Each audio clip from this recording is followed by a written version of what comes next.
IPL action இன்னும் கொஞ்சம் நேரத்தில் ஆரம்பிக்க போகுது. இந்தியன் கிரிக்கெட்டோட ஒன் ஆஃப் த பிக்கெஸ்ட் ஃபெஸ்டிவலான ஐபிஎல்லோட ஆக்ஷன் எப்போவுமே ஒரு பெரிய திருவிழாவாக இருக்கும்.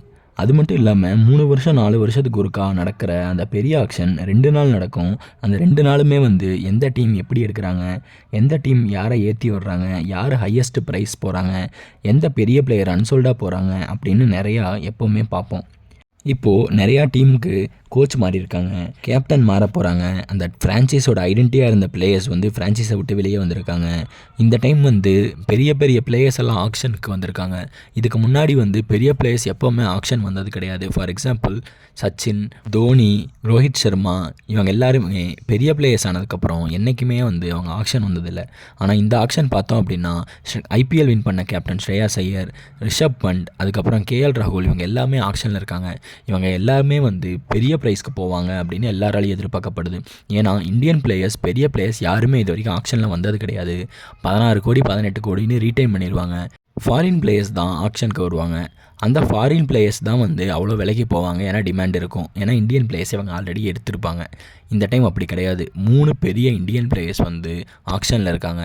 இவங்க எல்லாருமே 25 கோடி அப்படிங்கிற மிச்சல் ஸ்டார்க்கோட ப்ரைஸை தாண்டுவாங்களா, இல்லை இன்னும் புஷ் பண்ணி போய் 30 கோடியில் போய் நிற்பாங்களா அப்படின்னு எல்லாமே இன்றைக்கி தெரிஞ்சிடும்.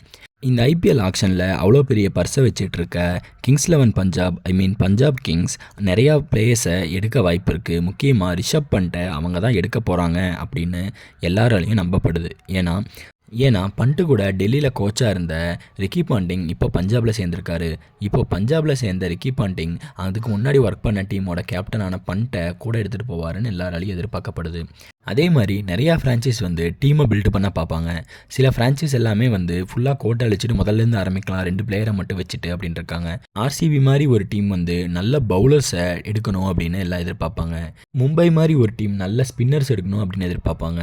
சிஎஸ்கே தோனிக்கு பேக்கப்பாக அடுத்த விக்கெட் கீப்பர் யார் அப்படின்னு பார்த்து எடுப்பாங்க. இந்த மாதிரி ஒவ்வொரு டீமுக்கும் ஒவ்வொரு தேவைகள் இருக்குது. எல்லாத்துக்குமே இன்றைக்கி பதில் கிடச்சிரும். இன்றைக்கி பிளேயர்ஸ் எந்தெந்த பிளேயர்ஸ் எந்தெந்த டீம் போகிறாங்க, எந்தெந்த டீம் எப்படி பில்டாக இருக்குது, எந்தெந்த டீம் இப்போ பார்க்கும்போது பேப்பர்லேயே கப் அடிக்க வாய்ப்பு இருக்குது அப்படின்னு தெரிய போகுது. அந்த மாதிரி நிறையா இருக்குது.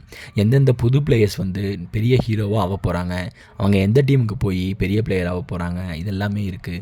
இது எல்லாத்துக்கும் இன்னும் கொஞ்சம் நேரத்தில் பதில் தெரிஞ்சிடும். 3 மணிக்கு ஆக்ஷன் ஆரம்பிக்குது. டெஸ்ட் மேட்ச் முடிஞ்ச உடனே இன்றைக்கி ஃபுல்லாக ஃபன்னாக தான் இருக்க போகுது. பார்ப்போம்.